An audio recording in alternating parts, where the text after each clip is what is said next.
ఉదయం నుంచి ప్రారంభమైన భారీ నష్టాలను చవిచూసింది స్టాక్ మార్కెట్ కాస్త లాభాల్లోకి వచ్చాయి. నష్టాల నుంచి కాస్త తేరుకుంటున్నాయి. సెన్సెక్స్ నిఫ్టీ లాభాల వైపు పయనిస్తున్నాయి.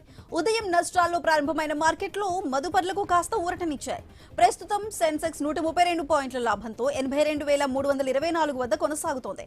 నిఫ్టీ 0.20 పాయింట్ల వద్ద లాభంతో ఉంది. ఇదిలా ఉంటే 3 రోజుల్లో నష్టాల కారణంగా 15 లక్షల కోట్ల సంపద ఆవిరైంది.